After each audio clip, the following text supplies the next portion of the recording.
یہ کہانی جو ہم آج ایکسپلین کرنے جا رہے ہیں اس کا نام ہے ہڈن، اور اس کہانی کا آغاز 3 لوگوں کی ایک فیملی سے ہوتا ہے، رے، اس کی وائف کلیئر اور ان کی بیٹی زوئی۔ ان تینوں کو دیکھ کر کہانی کے آغاز میں پتہ چلتا ہے کہ یہ کافی پریشان ہیں، لیکن ان کی پریشانی کی وجہ کیا ہے تو وہ کہانی سننے کے بعد ہی آپ کو پتہ چلے گا۔ تو اس کہانی کا آغاز کرتے ہیں۔ یہ فیملی پچھلے 301 دنوں سے ایک بنکر میں رہ رہی ہے۔ یہ بنکر ہی ان کا گھر ہے۔ ان کا ماننا ہے کہ اگر یہ اس بنکر سے باہر نکلے تو ان کی موت ہونا طے ہے، کیونکہ باہر کسی قسم کا آؤٹ بریک پھیلا ہوا ہے یا کسی کریچر نے ان پر حملہ کر دیا ہے۔ یہاں ہمیں پتہ چلتا ہے کہ جو کریچر باہر گھوم رہا ہے اسے انہوں نے بریدر کہہ کر پکارا ہے۔ یہ لوگ اس امید سے زندہ ہیں کہ کوئی آئے گا اور انہیں اس کریچر سے بچائے گا، لیکن فی الحال ایسا دن ابھی آیا نہیں ہے۔ اب ان کے اوپر سے وہ کریچر گزر چکی ہے، لیکن ان تک پہنچی نہیں ہے، کیونکہ رے نے اپنی فیملی کی سیفٹی کے لیے اس بنکر کو بہت ہی ہوشیاری سے بند کر رکھا ہے۔ اب رے ہمیں اپنے ہی بنائے ہوئے 3 رولز کے بارے میں بتاتا ہے۔ پہلا رول، زور سے نہیں بولنا۔ دوسرا رول، اپنے غصے کو قابو کرو۔ تیسرا اور آخری رول کہ بریدر کے بارے میں جتنا کم سے کم ہو سکے بات کرو، کیونکہ جتنا تم ان کے بارے میں زیادہ بات کرو گے تمہیں اتنا ہی ان سے ڈر لگے گا۔ اب تینوں ان رولز کو پچھلے 1 سال سے فالو کر رہے ہیں، اور یہاں ہمیں پتہ چلتا ہے کہ زوئی نے ایک بار بھی باہر کا سورج نہیں دیکھا ہے، تو رے اسے ایک آرٹیفیشل سورج دکھاتا ہے تاکہ وہ خوش ہو۔ اور ساتھ ہی ساتھ یہ بھی پتہ چلتا ہے کہ زوئی پچھلے 1 سال سے باہر نہیں گئی ہے، تو رے اس کی آنکھیں بند کر کے اسے ایک امیجنری ٹرپ پر لے جاتا ہے۔ دونوں ایسے ہی زوئی کو بہلانے کی کوشش کرتے ہیں۔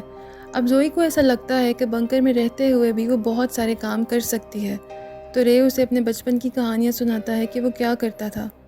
اب آگے پتہ چلتا ہے کہ جو کھانا ان کے پاس اسٹورڈ ہے وہ انسانوں کا نہیں بلکہ کیٹ فوڈ ہے، اور جو وہ کافی دنوں سے کھا رہے ہیں، اور ساتھ ہی ایک ہینڈ پمپ جس سے وہ پانی پیتے ہیں۔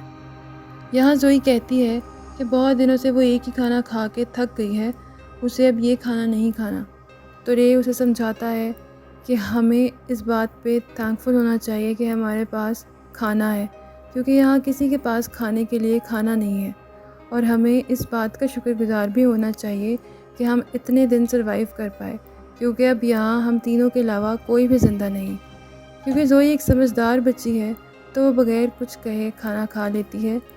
تبھی انہیں پتہ چلتا ہے کہ کیٹ فوڈ کے کین میں سوراخ ہیں۔ اس کا مطلب تھا کہ کوئی ان کا کھانا چوری کر رہا ہے، لیکن ان تینوں کے علاوہ اس بنکر میں کوئی موجود نہیں۔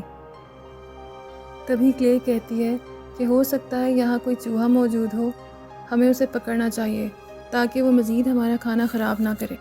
پھر رے سونے کے لیے چلا جاتا ہے کیونکہ اسے رات کو پہرا بھی دینا تھا۔ پھر زوئی ایک پیریسکوپ کی مدد سے اپنا اسکول دیکھ رہی ہوتی ہے جس کی حالت کافی خراب ہو چکی ہوتی ہے، اور پھر ایک دم وہاں ایک کوا آ کر اسے ڈرا دیتا ہے۔ پھر زوئی اپنی ماں سے پوچھتی ہے کہ کیا بریدرز ان سے اتنی نفرت کرتے ہیں، تو وہ اسے کہتی ہے کہ نہیں بیٹی، وہ ہم سے نفرت نہیں کرتے، وہ ہم سے الگ ہیں، جیسے ہم ان سے ڈرتے ہیں ویسے ہی وہ بھی ہم سے ڈرتے ہیں۔ اسی دوران انہیں وہ چوہا دکھتا ہے تو کلے رے کو اٹھاتی ہے اور پوری فیملی اس چوہے کو پکڑنے میں لگ جاتی۔ اس چوہے کو پکڑنے میں کافی پرابلم ہو جاتی ہے اور ہر طرف چیزیں گرنے کی آواز آتی ہے۔ اسے پکڑتے پکڑتے ان کے بنکر میں موجود لینٹرن بھی گر جاتا ہے اور بنکر میں آگ لگ جاتی ہے۔ آہستہ آہستہ وہ آگ بڑھتی جاتی ہے، پھر کیسے وہ پوری فیملی اسے بجھا لیتی ہے، لیکن ان کے دماغ میں ایک ہی بات ہوتی ہے کہ کہیں اس دھوئیں کے باہر جانے کی وجہ سے بریدرز انہیں پکڑ نہ لیں۔ اب اسی گھبراہٹ کے دوران ہم فلیش بیک میں جاتے ہیں جہاں رے دیکھتا ہے کہ اس کے پڑوسی شہر چھوڑ کے بھاگ رہے ہوتے ہیں، تو وہ بتاتے ہیں کہ شہر میں ایک وائرس پھیل گیا ہے، اور وہ اسے بھی کہتے ہیں کہ تم اپنی فیملی کو لے کے یہاں سے نکل جاؤ۔ کہانی پھر واپس بنکر میں آتی ہے، اور وہاں کلے دیکھتی ہے کہ آگ تو بجھ چکی ہے لیکن اس کی راکھ گیٹ میں جم گئی ہے، جس کی وجہ سے ہم پکڑے جا سکتے ہیں، اور وہ پینک ہونا شروع ہو جاتی ہے۔ تبھی رے اسے رول نمبر 2 یاد کرواتا ہے کہ ہم نے آؤٹ آف کنٹرول نہیں ہونا۔ اس کے بعد وہ کہتا ہے کہ ہمیں اوپر جانا ہوگا اور راکھ کو ہٹانا ہوگا، لیکن ابھی نہیں، صبح 4 بجے، کیونکہ تب زیادہ روشنی نہیں ہوتی۔ زوئی اپنی ماں کو ایسا کرنے سے روکتی ہے کیونکہ وہ ماری جا سکتی ہے، اور یہاں رول ہے ڈونٹ اوپن دا ڈور۔ لیکن اس کی ماں اسے بتاتی ہے کہ کبھی کبھی اپنی بچوں کے لیے رولز کو توڑنا پڑتا ہے، اور وہ دونوں اوپر جاتے ہیں اور زوئی ان پر پیریسکوپ سے نظر رکھتی ہے تاکہ وہ دونوں جلدی سے اپنا کام کر کے واپس آ سکیں۔ لیکن یہاں زوئی کو پتہ چلتا ہے کہ کوئی بھاگ کر ان کی طرف آ رہا ہے، تو وہ آواز لگاتی ہے لیکن وہ آواز سن نہیں پاتے۔ پھر مجبوراً اسے اوپر جانا پڑتا ہے، اور یہاں پتہ چلتا ہے کہ وہ بریدرز نہیں بلکہ ڈیئر تھے جو کسی سے ڈر کر بھاگ رہے تھے۔ پھر وہ تینوں اپنا کام کر کے واپس بنکر میں آ جاتے ہیں، اور یہاں ہمیں باہر کا منظر پہلی بار دیکھنے کو ملتا ہے۔ چاروں طرف صرف تباہی تھی اور ایک بھی انسان موجود نہیں تھا۔ وہ بریدرز جانوروں کو نہیں مار رہے تھے جس وجہ سے وہ دکھ رہے تھے۔ اب زوئی کیونکہ اوپر کا منظر دیکھ کر ڈر جاتی ہے تو وہ رونے لگتی ہے کہ وہ لوگ ہمیں بھی مار دیں گے۔ اسی دوران کچھ آرٹ سنائی دیتی ہے، اور وہ بریدرز تھے جو اوپر ہی تھے۔ اب انہیں ان کا دروازہ نہیں مل رہا تھا کیونکہ وہ چھپا ہوا تھا۔ زوئی بہت زیادہ پینک کرنے لگتی ہے تو اس کی ماں اسے رول یاد کرواتی ہے، لیکن کیونکہ وہ ایک بچی ہے تو اس کا ڈرنا لازم ہے۔ تو رے اسے پھر سے ایک امیجنری ٹرپ پر لے جاتا ہے تو وہ تھوڑا ریلیکس ہوتی ہے۔ اب یہاں ایک گڑبڑ ہو جاتی ہے، زوئی کی ڈول بول پڑتی ہے جس کی آواز اوپر تک چلی جاتی ہے اور بریدر اسے سن لیتے ہیں۔ پھر غصے میں رے اس ڈول کو توڑ کر اس کا اسپیکر نکال دیتا ہے۔ اب سب ڈر جاتے ہیں اور ایک عجیب سا ماحول بن جاتا ہے کیونکہ بریدر کو اس بنکر کا پتہ چل جاتا ہے اور وہ پوری جان لگا کر اسے توڑنے لگتے ہیں، لیکن رے نے اس بنکر کو زنجیروں سے باندھ رکھا تھا اور یہاں نیچے ڈر کی وجہ سے کوئی رول فالو نہیں کیا جا رہا۔ پھر آخرکار بریدر وہ گیٹ توڑ دیتے ہیں اور ہم پہلی بار بریدر کو دیکھ پاتے ہیں، لیکن رے فوراً اس گیٹ کو بند کر کے اس میں ایک راڈ گھسا دیتا ہے اور پھر وہ سیل ہو جاتا ہے۔ زوئی پوچھتی ہے کہ وہ جا کیوں نہیں رہے تو رے بتاتا ہے کہ وہ باقیوں کو لا رہے ہیں تاکہ وہ ایک ساتھ حملہ کر سکیں۔ پھر کچھ دیر بعد پیروں کی آواز آتی ہے اور سارا سامان ہلنے لگتا ہے، اور یہاں فلیش بیک دکھایا جاتا ہے جس میں ٹاؤن کے لوگ واپس ٹاؤن آ رہے ہوتے ہیں، اور یہ دیکھ کر رے گھبرا جاتا ہے کیونکہ اسے پتہ چلتا ہے کہ ملٹری نے انہیں اس ٹاؤن میں کوارنٹین کر دیا ہے تاکہ یہ وائرس ٹاؤن سے باہر نہ جا سکے۔ تبھی رے دیکھتا ہے کہ وہاں چٹانیں کانپنے لگتی ہیں، اور پھر ہم بنکر میں واپس آ جاتے ہیں۔ اب بنکر کا گیٹ تو بریدر توڑ نہیں پاتے، لیکن اگر وہ گروپ میں ہوتے تو یہ گیٹ ان کے سامنے کچھ نہیں ہے۔ پھر ایسا ہی ہوتا ہے، ان کا جھنڈ گیٹ توڑ دیتا ہے۔ تبھی کلے گیٹ پر آگ لگا دیتی ہے جس سے انہیں بھاگنے کا ٹائم مل جاتا ہے۔ وہ تینوں ایئر وینٹیلیٹر سے باہر نکلتے ہیں، لیکن کیونکہ رے کا سائز بڑا ہوتا ہے تو وہ وہیں پھنس جاتا ہے۔ اسے اپنی فیملی تک پہنچنے کے لیے اپنا ایک کندھا توڑنا پڑتا ہے۔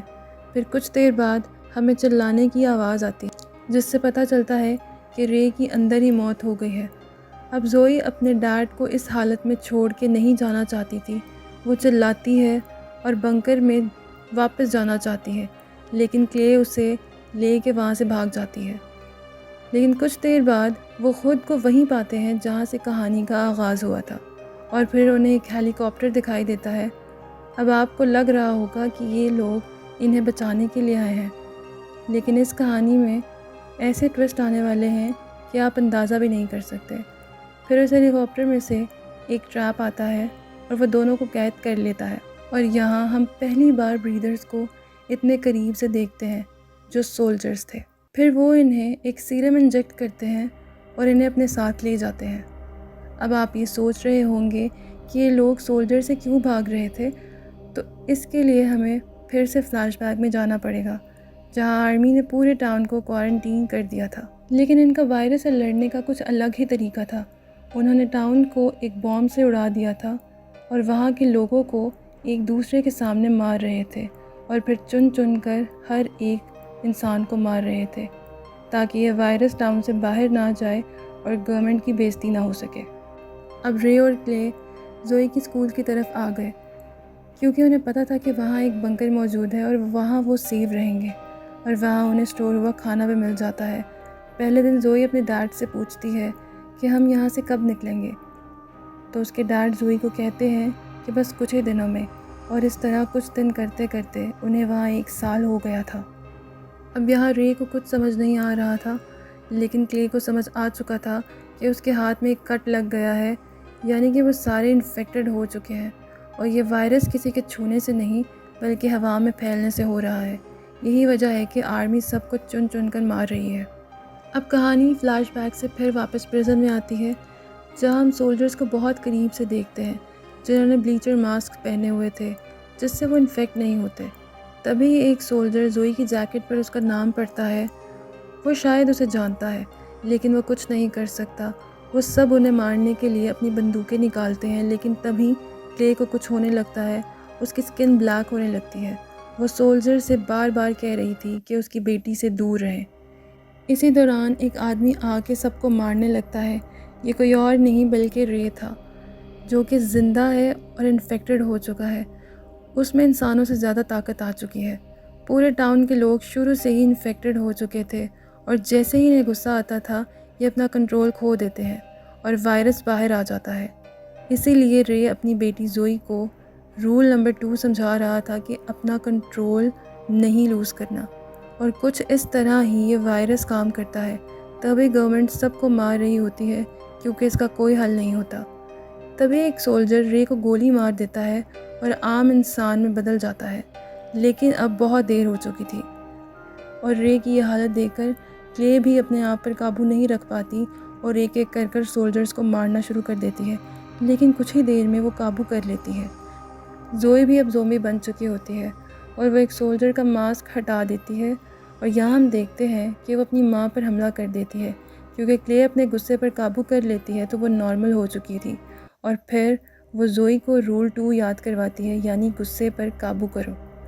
اب اس کے بعد دونوں رے کے پاس جاتے ہیں اور زوئی اس کی یہ حالت دیکھ کر رونے لگتی ہے، اور رے اسے ایک آخری بار ایک امیجنری ٹرپ پر لے جاتا ہے، اور پھر کچھ دیر بعد ہی وہ اپنا دم توڑ دیتا ہے۔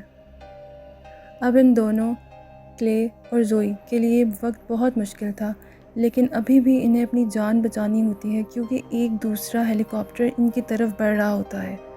وہ دونوں بھاگ کر سیویج سسٹم میں چلے جاتے ہیں جہاں کوئی ان کی طرف بڑھ رہا ہوتا ہے، اور یہ ان کا پڑوسی ہوتا ہے جو انہیں اپنے ساتھ ایک ایسی جگہ پر لے جاتا ہے جہاں اور لوگ بھی موجود ہیں۔